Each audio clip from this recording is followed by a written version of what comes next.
Shopping bag থেকে ফুলদানি, বাহারি রং ও নকশার আসবাবপত্র, আছে ক্রোকারিজ থেকে ছোট্ট সোনামণিদের খেলনা।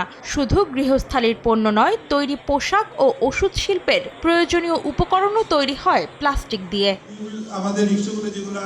দেশে প্লাস্টিকের বাজার বড় হলেও রফতানিতে খুব একটা সুযোগ সুবিধা পাচ্ছে না বলে মত ব্যবসায়ী নেতাদের। শনিবার 17তম আন্তর্জাতিক প্লাস্টিক প্যাকেজিং ও প্রিন্টিং ফেয়ারের সমাপনী অনুষ্ঠানে তারা বলেন, প্রয়োজনীয় ও সময়োপযোগী পদক্ষেপ নিলে সম্ভাবনাময় হয়ে উঠতে পারে প্লাস্টিক খাত। ছোট ছোট কেটলি বা যেটা আছে হোম, আমাদের বাসা বাড়িতে যেটা ইউজ করি, এই ধরনের আইটেমগুলো, হোম অ্যাপ্লায়েন্সেস আইটেমগুলো যদি মনোনিবেশ করে, তাইলে আমার মনে হয় আমরা আরেকটা এক্সপোর্ট ডাইভার্সিফিকেশন আইটেম পাবো, ভ্যালু এডেড প্রোডাক্ট পাবো। দেশের অর্থনৈতিক প্রবৃদ্ধিতে প্লাস্টিক শিল্পের গুরুত্বপূর্ণ ভূমিকা তুলে ধরে যথাযথভাবে রিসাইক্লিং এর ওপর জোর দেন ব্যবসায়ী ও গবেষকরা।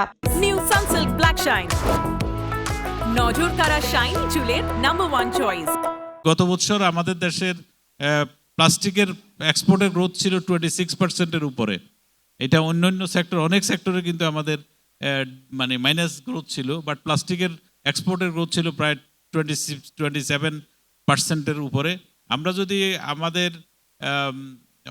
আমাদের গ্যাস ইলেকট্রিসিটি যদি আমরা ঠিকভাবে মানে সাপ্লাই করতে পারি, আমি মনে করি আগামী বছর আরো বেশি গ্রোথ হবে। যারা কিনা পুরো মাত্রা এক্সপোর্ট ওরিয়েন্টেড তারা যেভাবে এগুতে পারে, কিন্তু যারা কিনা ডোমেস্টিক মার্কেট ওরিয়েন্টেড আবার এক্সপোর্ট ওরিয়েন্টেড তারা কিন্তু সেইভাবে বিভিন্ন কারণে তারা এগুতে পারে না। আমি আসলে কোথাকার ইন্ডাস্ট্রি, আমি কি দেশীয় বাজারের ইন্ডাস্ট্রি না আমি এক্সপোর্ট ওরিয়েন্টেড মার্কেটের ইন্ডাস্ট্রি, এই দ্বৈত পরিচয়ের ডিলেমার জন্য সে নিজেও আসলে তার পথ ঠিক করতে পারে না। প্লাস্টিক খাতের উন্নয়ন ও উদ্যোক্তাদের আধুনিক প্রযুক্তির সঙ্গে পরিচয় করাতে বাংলাদেশ প্লাস্টিক পণ্য প্রস্তুত ও রফতানিকারক সমিতি BPGMA এবং হংকং ভিত্তিক প্রতিষ্ঠান ইয়োকার্স ট্রেড অ্যান্ড মার্কেটিং সার্ভিসের যৌথ আয়োজনে পূর্বাচলের ইন্টারন্যাশনাল কনভেনশন সিটি বসুন্ধরায় আয়োজিত হয় 4 দিনব্যাপী এই মেলা। বাংলাদেশ ছাড়াও এই মেলায় অংশ নেয় চীন, তাইওয়ান, মালয়েশিয়া সহ 18টি দেশের 390টিরও বেশি প্রতিষ্ঠান।